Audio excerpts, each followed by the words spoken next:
Mente, Caráter e Personalidade, volume 2, capítulo 41. O regime alimentar e a mente. O cérebro tem de ser sadio. O cérebro é o órgão e instrumento da mente e controla todo o corpo. A fim de que as outras partes do organismo sejam sadias, deve ser sadio o cérebro. E para que o cérebro seja sadio, deve o sangue ser puro. Se pelos hábitos corretos do comer e do beber o sangue se conserva puro, o cérebro será alimentado de maneira apropriada.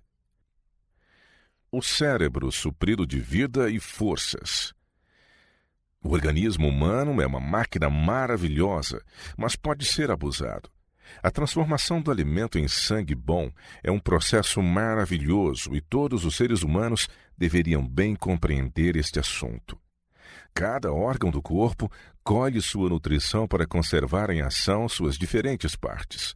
O cérebro tem de receber a sua parte, os ossos a sua.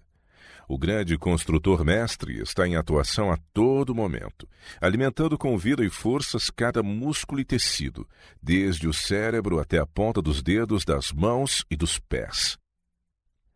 Resultados de fazer exibicionismo com as leis da natureza. Deus concedeu a este povo grande luz. Entretanto, não somos colocados para além do alcance da tentação.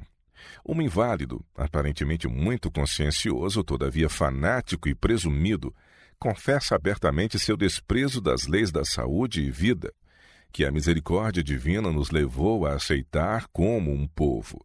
Seu alimento tem de ser preparado de modo a satisfazer seus mórbidos anseios. Em vez de assentar-se a uma mesa provida de alimento saudável, ele frequenta restaurantes, porque ali pode, sem restrições, condescender com o apetite. Fluente advogado da temperança, despreza seus princípios fundamentais. Ele quer alívio, mas recusa obtê-lo ao preço da renúncia. Esse homem está prestando culto ao altar do apetite pervertido. É um idólatra. As faculdades que, santificadas e enobrecidas, poderiam ser empregadas para honrar a Deus, são enfraquecidas, pouco serviço prestando. Temperamento irritadiço, cérebro confuso e nervos frouxos são parte do resultado de seu desprezo das leis da natureza. Ele é ineficiente, indigno de confiança. Íntima relação entre o alimento e a mente. Em conexão com a ordem de Pedro, de que devemos acrescentar a temperança à paciência, referi-me numa pregação às bênçãos da reforma de saúde e às vantagens alcançadas pelo uso de apropriadas combinações de alimentos simples, nutritivo. Demorei-me na íntima relação que o comer e beber mantém para com o estado mental e o temperamento. Não podemos correr o risco de contrair um mau temperamento mediante errados hábitos de comer. A condescendência, maior causa de debilidade mental. A condescendência com apetite é a maior causa da debilidade física e mental e está junto ao alicerce da fraqueza que se patenteia por toda parte. Mente confusa devido ao regime impróprio. Não devemos prover para o sábado um suprimento mais abundante ou maior variedade de alimento do que nos outros dias.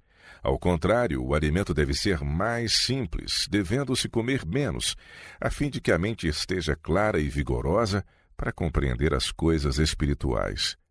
Comer em excesso anuvia o cérebro. Podem-se ouvir as mais preciosas palavras sem apreciá-las, porque a mente está confusa devido ao regime impróprio. Comendo em excesso no sábado, muitos têm feito mais do que imaginam para desonrar a Deus. Pelo apetite, Satanás controla a mente. Pelo apetite, Satanás controla a mente e o ser todo. Milhares que poderiam ter vivido passaram para o túmulo como destroços físicos, mentais e morais, porque sacrificaram todas as suas faculdades à condescendência com o apetite.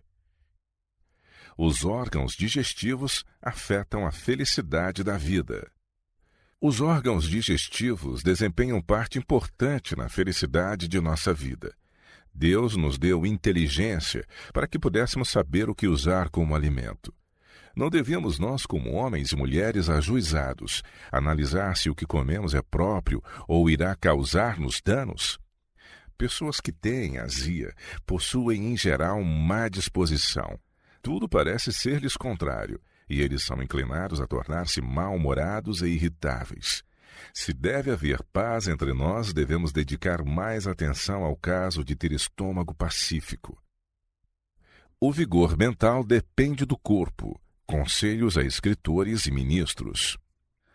Obedecei aos princípios da reforma de saúde e educai outros a fazerem o mesmo. A saúde da mente é em grande parte dependente da saúde do corpo, e a saúde do corpo é dependente da maneira em que é tratada a máquina viva. Comei unicamente o alimento que mantenha o estômago na mais saudável condição. Precisais aprender mais cabalmente a filosofia do cuidado de si mesmo quanto à questão do regime alimentar. Dispõe de vosso trabalho de modo que possais ter vossas refeições a horas certas. Tendes de exercer cuidado especial nesta questão. Lembrai-vos de que viver a verdade como é em Jesus requer muita disciplina própria. Horas irregulares e descuidada desatenção às leis da saúde. A mente não se desgasta nem tem colapso tantas vezes por causa de diligente emprego e árduo estudo, como por causa de alimentar-se de alimento impróprio, em ocasiões impróprias e devido à descuidada desatenção às leis da saúde. Horas irregulares das refeições e do sono esgotam as forças do cérebro. O apóstolo Paulo declara que aquele que quiser ter êxito em alcançar alta norma de piedade tem de ser temperante em todas as coisas. Comer, beber, vestir-se, todos têm influência direta sobre nosso progresso espiritual. Sobrecarregar o estômago enfraquece a mente. Devemos estar de sobreaviso contra o comer demais, ainda que sejam os alimentos mais saudáveis. A natureza não pode usar mais do que se requer para a formação dos vários órgãos do corpo e o excesso embaraça o organismo. Tem-se suposto haver muito estudante fracassado em virtude do estudo demasiado, quando a causa real foi comer em demasia. Enquanto for dada a devida atenção às leis da saúde, pouco perigo haverá de excesso mental. Porém, em muitos casos do que se chama deficiência mental, é a sobrecarga do estômago que fatiga o corpo e debilita o espírito. A condescendência embota os mais nobres sentimentos do espírito. A contemporização com o apetite no comer demasiado é glutonaria. A grande variedade de pratos, muitas vezes tomados numa só refeição, é bastante para produzir um estômago desordenado e um temperamento também desordenado. Por isso, Deus requer de todo ser humano a cooperação com Ele, a fim de que ninguém ultrapasse os limites apropriados, excedendo-se no comer ou participando de alimentos impróprios. Esta condescendência fortalece as propensões animalescas e embota os mais nobres sentimentos da alma. Todo o ser se degrada, e o agente humano torna-se escravo do apetite, mimando suas próprias rasteiras paixões sensuais. Comer em excesso produz mente esquecediça, perda da memória. Conselho a um gastrônomo. És um glutão quando à mesa. Esta é uma grande causa de teu esquecimento e perda da memória. Dizes coisas que eu sei teres dito, depois contornas o terreno e afirmas que disseste coisas inteiramente diversas. Eu sabia isto, mas passei-o por alto como sendo o resultado certo do comer demasiado. De que adiantaria falar sobre isto? Não curaria o mal. Comer demasiado embota as emoções. A intemperança no comer, mesmo de alimento saudável, tem uma influência prostradora sobre o organismo e embota as emoções mais agudas e santas. A estrita temperança em comer e beber é altamente necessária para a preservação da saúde e o vigoroso exercício de todas as funções do corpo. Hábitos estritamente temperantes, combinados com o exercício dos músculos, assim como da mente, preservarão tanto o vigor mental como o físico, proporcionando poder de resistência aos que se dedicam ao ministério, aos redatores e a todos os outros de hábitos sedentários. Como um povo, com toda a nossa profissão quanto à reforma da saúde, comemos demasiado. A condescendência com o apetite é a maior causa da debilidade física e mental, e jaz no alicerce da debilidade que por toda parte se mostra. Restringir a variedade de pratos. Devemos cuidar de nossos órgãos digestivos e não impor-lhes grande variedade de alimentos. Quem se empanturra com muitas espécies de alimentos numa só refeição está causando dano a si próprio. É mais importante que comamos o que se harmoniza conosco do que provarmos de cada prato que é posto diante de nós. Não há em nosso estômago uma porta pela qual ver o que vai lá dentro. Assim devemos usar nossa mente e raciocinar da causa para o efeito. Se vos sentes excitados, parecendo que tudo vai mal, talvez seja porque estás sofrendo as consequências de comer grande variedade de alimentos. O plano de Deus para nós. Deus deseja que nós, pela estrita temperança, conservemos a mente clara e aguçada, a fim de que possamos distinguir entre o sagrado e o comum. Devemos esforçar-nos por compreender a maravilhosa ciência da inigualável compaixão e benevolência de Deus. Os que comem demasiado e os que tomam alimentos insalubres trazem dificuldade sobre si, incapacitando-se para o serviço de Deus. É perigoso comer carne, pois que os animais sofrem de muitas doenças mortíferas. Os que persistem em comer carne sacrificam a espiritualidade ao apetite pervertido. Ficam com o corpo cheio de doença. A atividade intelectual diminuída por um pesado regime de carne. As faculdades intelectual, moral e física depreciam-se pelo habitual uso de alimentos cárneos. Comer carne faz correr perigo o organismo, embota o intelecto e amortece as sensibilidades morais. O que comemos diminui a atividade intelectual. Nós somos compostos daquilo que comemos, e comer muita carne diminui a atividade intelectual. Os estudantes realizariam muito mais em seus estudos se nunca provassem carne. Quando a parte animal do agente humano se fortalece pelo comer carne, as faculdades intelectuais diminuem proporcionalmente. A vida religiosa pode ser alcançada e mantida com mais êxito se for abandonada a carne, pois este regime estimula as atividades intensas, as propensões concupiscentes e enfraquece a natureza moral e espiritual. A carne milita contra o espírito e o espírito contra a carne. Gálatas 5:17. Muito necessitamos animar e cultivar pensamentos puros, castos e fortalecer as faculdades morais em vez das faculdades baixas e carnais. Deus nos ajude a despertar de nossos condescendentes apetites. Comer carne e disposição. Em geral, o Senhor não proveu carne a seu povo no deserto, porque sabia que esse regime suscitaria doença e insubordinação. A fim de modificar a disposição e levar as mais altas faculdades do espírito a exercício ativo, deles tirou a carne de animais mortos. Consequências da carne de porco. Não é apenas a saúde física que é prejudicada pelo comer porco. A mente é afetada e as finas sensibilidades embotadas pelo uso desse pesado artigo de alimentação. O comedor imprudente desqualifica-se para aconselhamento. O açúcar não é bom para o estômago. Produz fermentação, o que embota o cérebro e deixa a disposição irritadiça. E tem-se demonstrado que, para a saúde do organismo, 2 refeições são melhores do que 3. Que pena que tantas vezes, quando se deveria exercer a maior renúncia, o estômago seja abarrotado de uma massa de alimento insalubre que ali fica a se decompor. O mal do estômago afeta o cérebro. O comedor imprudente não reconhece que se está desqualificando para dar conselhos sábios, desqualificando-se para delinear planos para o maior progresso da obra de Deus. Mas isso é assim mesmo. Ele não sabe discernir as coisas espirituais, e em reuniões de concílio, quando devia dizer sim e amém, diz não. Faz propostas que ficam longe do objetivo. O alimento que tomou lhe embotou o poder do cérebro. A condescendência própria priva o agente humano de testemunhar da verdade.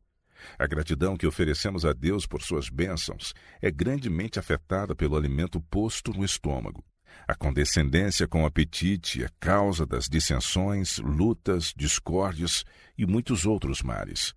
Pronunciam-se palavras impacientes e atos descaridosos se praticam. Seguem-se costumes desonestos e manifesta-se paixão. Tudo porque os nervos do cérebro estão enfermiços pelo abuso do estômago abarrotado. O café afeta as faculdades mentais e morais. O café é uma satisfação nociva. Estimula temporariamente o cérebro a uma ação desnecessária, mas o efeito posterior é exaustão, prostração, paralisia das faculdades mentais, morais e físicas. A mente fica enervada a menos que, mediante esforço resoluto, seja o hábito vencido, e a atividade do cérebro é permanentemente diminuída. O comer errado leva a pensar errado. A saúde do corpo deve ser considerada tão necessária ao crescimento na graça como a aquisição de um temperamento calmo. Se o estômago não for bem cuidado, a formação do caráter moral íntegro será prejudicada. O cérebro e os nervos relacionam-se com o estômago. O comer e o beber impróprios resultam num pensar e agir impróprios também. Embotado o autoconceito da expiação. Quando seguimos uma linha para diminuir o vigor mental e físico no comer, beber ou em qualquer dos nossos hábitos, desonramos a Deus, pois roubamos-lhe o serviço que Ele de nós espera. Quando contemporizamos com o apetite às expensas da saúde, ou quando condescendemos com hábitos que diminuem nossa vitalidade e vigor mental, não podemos ter um alto conceito da expiação, nem uma justa estima das coisas eternas. Quando nossa mente é embotada e parcialmente paralisada pela doença, somos facilmente vencidos pelas tentações de Satanás. Pensar demais no alimento. É impossível prescrever por peso a quantidade de alimento que deve ser tomada. Não seria prudente seguir esse processo, pois assim fazendo a mente se torna concentrada em si.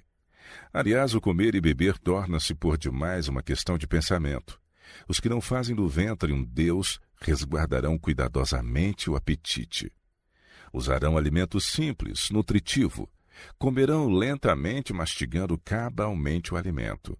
Após a refeição, farão exercício apropriado ao ar livre.